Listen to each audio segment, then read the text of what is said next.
Hello guys, welcome to day. I hope आप सभी का प्रिपरेशन बहुत ही बढ़िया चल रहा है। जैसे आप लोगों को पता ही है कि कुछ दिन पहले आईबीपीएस पीओ का मेंस का रिजल्ट डिक्लेयर हुआ है, जो बच्चों का मोस्ट एवेटेड रिजल्ट भी था, है कि नहीं है। तो अभी बहुत बच्चों का सिलेक्शन हो चुका है। अभी बच्चे क्या कर रहे हैं, इंटरव्यू का तैयारी कर रहे हैं। अभी इंटरव्यू का जब तैयारी करने जा रहे हैं बच्चे, तो बच्चों का माइंड में बहुत सारा क्वेश्चन रेज हो रहा है। ठीक है, तो आज के सेशंस में हम लोग वही जो क्वेश्चन है बच्चों के मन में, किस किस टाइप के क्वेश्चन बच्चों का मन में आ रहा है एंड उसको किस तरह से डील करना है, इसके बारे में हम लोग डिटेल्स डिस्कस करेंगे। ठीक है, तो वीडियो का एंड तक जरूर बने रहिएगा।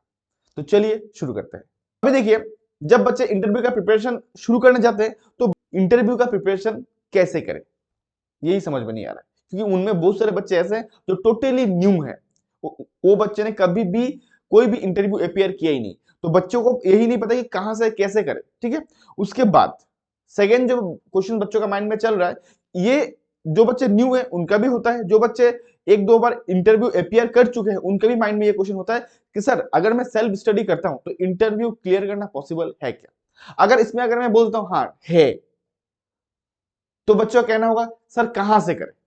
ठीक है, अगर मैं बोलता हूं ना, तो फिर बच्चों का माइंड में आएगा देन पेड कोर्स लेना चाहिए या नहीं। उसके बाद और एक क्वेश्चन आएगा कि सर अगर आप तो बोल रहे हो नहीं, तो कौन सा पेड कोर्स लेना अच्छा होगा, इसके बारे में भी थोड़ा बता दीजिए। तो इस टाइप के क्वेश्चंस बहुत ज्यादा बच्चों का माइंड में घूमते रहता है। तो आशा करता हूं कि आज के इस वीडियो के बाद आप लोगों का माइंड में जो भी क्वेश्चंस है वो क्वेश्चंस और तंग नहीं करेगा। आप लोग एक क्लियर माइंड से प्रिपरेशन कर पाओगे। ठीक है, अभी देखिए, जो 5 सवाल था, पहला क्वेश्चन का जवाब देने से पहले मैं दूसरा क्वेश्चन का जवाब देना चाहता हूं कि सेल्फ स्टडी अगर मैं करता हूं तो इंटरव्यू क्लियर करना पॉसिबल है क्या। नॉट ओनली पॉसिबल है बट ऑल्सो एक अच्छा खासा मार्क्स लाना भी पॉसिबल है। मैं आपके सामने बैठा हूं जो नियरली 3 to 4 इंटरव्यू मैंने अपियर किया हुआ है। ठीक है, मैंने आज तक कोई भी पेड कोर्स तो छोड़ दीजिए, कोई भी नॉर्मल कोर्सेज भी मैंने कभी भी ज्वाइन नहीं किया। और मैंने 4 इंटरव्यू में मेरा जो हाईएस्ट स्कोर था वो मेरा 87 पॉइंट समथिंग था, नियर बाई 88 था मेरा हाईएस्ट स्कोर। तो अगर मैं कर सकता हूं तो आप भी कर सकते हो, बिकॉज मैं एकेडमिक में बोले नॉर्मल एक एवरेज बच्चा था। तो अगर मैं कर सकता हूं तो आप भी कर सकते हो। जब मैंने सेकंड क्वेश्चन का जवाब दे दिया तो इसमें फोर्थ एंड फिफ्थ का जो सवाल था उसका तो मीनिंग रहता ही नहीं है कि अगर मैं सेल्फ स्टडी कर सकता हूं तो मैं पेड कोर्स क्यों लूं, मैं नहीं लूंगा। सही बात है। ठीक है, जब मैंने बोल दिया कि सेल्फ स्टडी से आप प्रिपरेशन कर सकते हो, तो बच्चों का क्वेश्चन आएगा कि third question and first question बच्चों का माइंड में आएगा कि कहां से करें और कैसे करें। ठीक है, तो अभी इसी के बारे में हम लोग डिटेल्स डिस्कस करेंगे।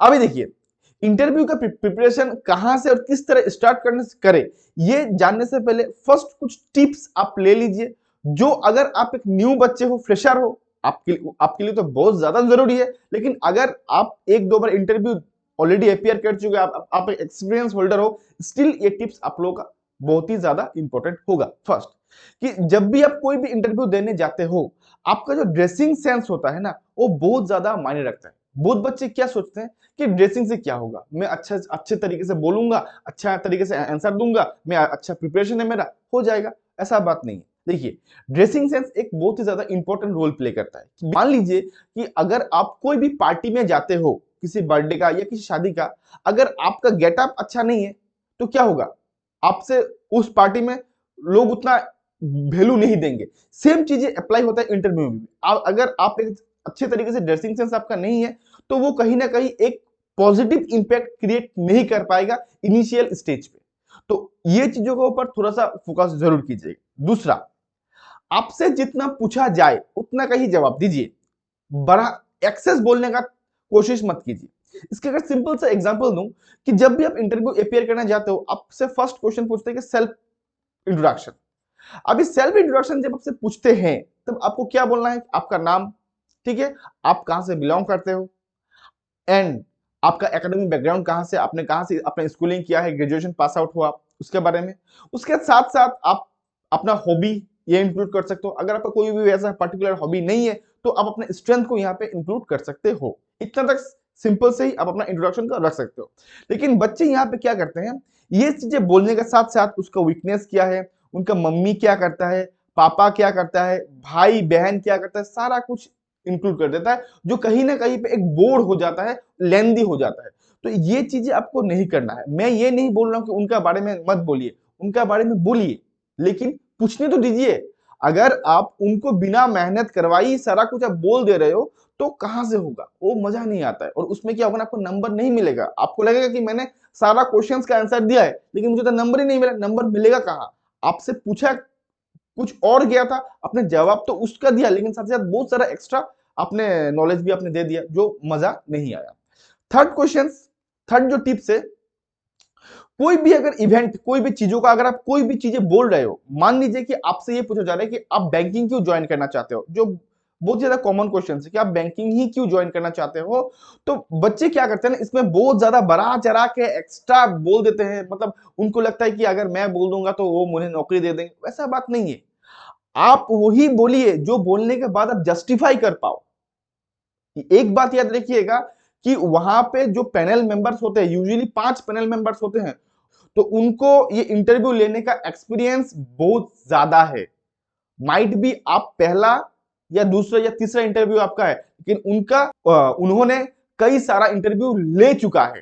तो ये बात अपना माइंड से हटा दीजिए कि अगर मैं कोई चीज झूठ बोलूंगा या बढ़ा चढ़ा के बोलूंगा उनको पता नहीं चलेगा, उनको पता चल जाएगा।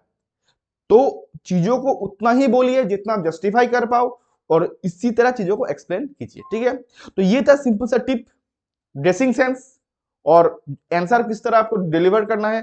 थर्ड, कि जो भी आप बोलोगे उसको जस्टिफाई, प्रॉपर जस्टिफाई कीजिए। ठीक है, अभी बच्चों का सर ये तो सब टिप्स तो आपने जो दिया वो तो मजा आ गया और मुझे अच्छा लगा। ठीक है, आप मुझे ये बताइए मुझे करना क्या पड़ेगा। देखिए, जब आप इंटरव्यू का प्रिपरेशन स्टार्ट करते हो तब आपको फर्स्ट कुछ कुछ चीजें ध्यान देना पड़ेगा। फर्स्ट, कि आपका ऑलरेडी नॉलेज टेस्ट अच्छा खासा हो चुका है प्री एंड मेंस पे।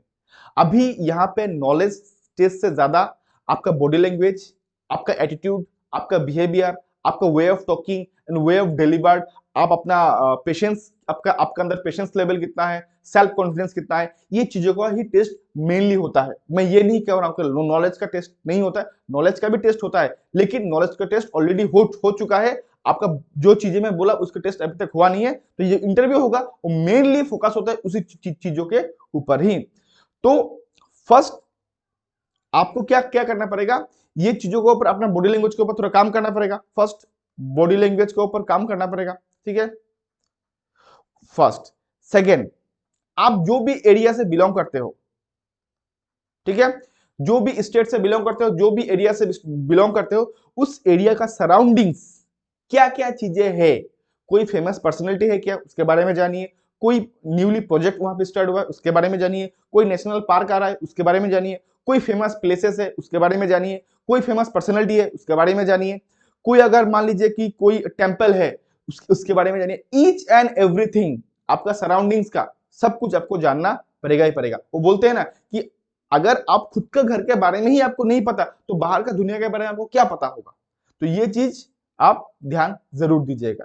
दूसरा, आपका जो बैकग्राउंड है, जो भी आपका एकेडमिक बैकग्राउंड, उसका थोड़ा सा बेसिक नॉलेज जरूर ले लीजिएगा। अभी बच्चे का बहुत बच्चे यहाँ पे क्वेश्चन होता है कि सर मैं तो ग्रेजुएशन 4 साल या 5 साल पहले मैं छोड़ चुका हूं, अगर मुझसे आज सवाल पूछेंगे तो मैं तो भूल चुका हूं, अब मैं इसको कैसे डील करूं। देखिए, यहाँ पे एक सिंपल सा चीज है, वैसा नहीं कि आपका बैकग्राउंड से बहुत ज्यादा डीप डीप क्वेश्चन पूछेंगे, वैसा नहीं पूछते। अगर पूछते भी है तो कुछ बेसिक से क्वेश्चन पूछते हैं। तो क्या होता है कि देखिए, अगर आप कोई भी बैकग्राउंड से बिलोंग करते हो, मान लीजिए जैसे मैं एमए इकोनॉमिक्स हूं, अगर मुझे इंटरव्यू में ये पूछते हैं who is the father of economics, अगर यही मुझे नहीं आता है तो कहीं ना कहीं एक जो इंप्रेशन होगा वो रॉन्ग इंप्रेशन होगा। तो तो अल्टीमेटली कहना ये है, मैं आपको डीपली स्टडी करने के लिए नहीं बोल रहा हूं, मैं आपको बेसिक स्टडी करने के लिए बोल रहा हूं। जो आपने ग्रेजुएशन हो या मास्टर्स हो, आपने जो कंप्लीट किया है उसी का जो बेसिक चीज है वो थोड़ा एक बार रिवाइज कर लीजिए। ठीक है, उसके बाद थोड़ा बैंकिंग अवेयरनेस के बारे में, बैंकिंग जो होता है ना, टर्मिनोलॉजी, बैंकिंग डिटेल्स, बैंकिंग के बारे में थोड़ा सा स्टडी आपको करना है। बेसिक टू मॉडरेट का आपका थोड़ा सा स्टडी कर देना है। उसके बाद करंट अफेयर भी थोड़ा देख लेना है, कभी कभी करंट अफेयर भी पूछते हैं। उसके बाद आपको मॉक आपको देना, जो मतलब मोस्ट इंपॉर्टेंट है। ठीक है, उसके साथ साथ उससे पहले, ये मॉक से पहले और एक चीज आएगा, जो situational based question, situational based question. ठीक है, अभी आप लोग बोलोगे सर बॉडी लैंग्वेज ये मैं ठीक कर लूंगा, मेरा जो एरिया के बारे में वो मैं पढ़ लूंगा, बैकग्राउंड भी मैं देख लूंगा, बैंकिंग एंड करेंट अफेयर भी मैं देख लूंगा, ये 5 चीजें तो मैं कर लूंगा। लेकिन किस टाइप का सिचुएशनल बेस्ड क्वेश्चन होगा और मॉक कहां से दे, यही तो मुझे नहीं पता सर। इसके लिए अब क्या करें? देखिए, इसके लिए मैं सिंपल आप लोग को एक चीज बताऊंगा। देखिए, मेरा एक ग्रुप है, ठीक है, मेरा एक ग्रुप है जहां पे आपको नियर बाय 10 बच्चे आपको मिलेंगे जो लोग आईबीपीएस पीओ का इंटरव्यू का तैयारी कर रहे हैं। और वो लोग वहां पे कुछ कुछ बच्चे न्यू भी मिलेंगे जो फर्स्ट टाइम इंटरव्यू अपेयर कर रहे हैं, एंड कुछ कुछ बच्चे ऐसा भी है जो अच्छा खासा वेल एक्सपीरियंस्ड है, एक बार या 2 बार ऑलरेडी इंटरव्यू अपेयर कर चुका है, ठीक है। तो उस ग्रुप में अगर आप ज्वाइन करते हो तो क्या होगा कि ये जो चीजें है, बॉडी लैंग्वेज, एरिया, बैकग्राउंड, इस चीजों के बारे में किस किस टाइप के क्वेश्चंस उन लोगों को पूछा जा चुका है, उनका आइडिया आपको मिल जाएगा, फर्स्ट। सेकेंड, मैं हर वीक को सैटरडे एंड संडे को मॉक लेता हूं, ठीक है, मॉक इंटरव्यू लेता हूं, तो वहां पे आपको ये मॉक देने का भी मौका मिल जाएगा। एंड अगर रहा बात सिचुएशनल बेस्ड क्वेश्चन में, जब मैं मॉक लूंगा वहां पे मैं आपको variety of types of situational questions आपको पूछ लूंगा। नॉट ओनली आपको, कि आपके साथ साथ बाकी बच्चे भी रहेंगे, उनका भी जब मैं मॉक लूंगा उनको भी जो सिचुएशनल बेस्ड क्वेश्चंस पूछूंगा, आप वहां से भी अपना आइडिया ले सकते हो, ठीक है। और ये जो बैच है मेरा, ये टोटली फ्री ऑफ कॉस्ट है, इसके लिए कोई भी चार्जेस पे करने का जरूरत है ही नहीं। आपका काम सिर्फ ज्वाइन करना है और उस बच्चों के साथ कम्युनिकेट करना है। और मैं दावे से कहता हूं वहां पे जो भी बच्चे हैं बहुत ज्यादा हेल्पफुल है, आपको वहां पे वो लोग हेल्प करेंगे भी, ठीक है। और ये चीज मैं दावे से कह सकता हूं, अगर आप उस बैच में ज्वाइन करते हो तो जो भी कंटेंट, जो भी मटेरियल, जो भी आइडिया, जो भी नॉलेज आपको मिलेगा, वो अगर आप पेड बैच भी आप लेते हो ना, वहां पे भी उतना चीजें आपको दिया नहीं जाएगा, ये चीज मैं दावे से कह सकता हूं, ठीक है। बिकॉज यहाँ पे जो भी बच्चे आपको गाइड करेंगे वो ईच एंड एवरी बच्चे उस फील्ड से जुड़े हुए हैं, मैं खुद उस फील्ड से जुड़ा हुआ हूं, ठीक है। तो वो लोग आपको उस फील्ड से किस तरीके के क्वेश्चन पूछते हैं, किस तरीके पूछा जाने का चांसेस है, वही चीजों को ही लेके आपको गाइड किया जाएगा, ठीक है। तो आशा करता हूं आज का जो ये वीडियो है आप लोग को अच्छा लगा एंड हेल्पफुल लगा। अच्छा लगा एंड हेल्पफुल लगा तो अपना फ्रेंड के साथ, जो बच्चे स्पेशली जो बच्चे को रिक्वायरमेंट है उन बच्चों तक जरूर पहुंचाइएगा, ठीक है। तो अभी के लिए बस इतना ही। Till then, good bye, thank you.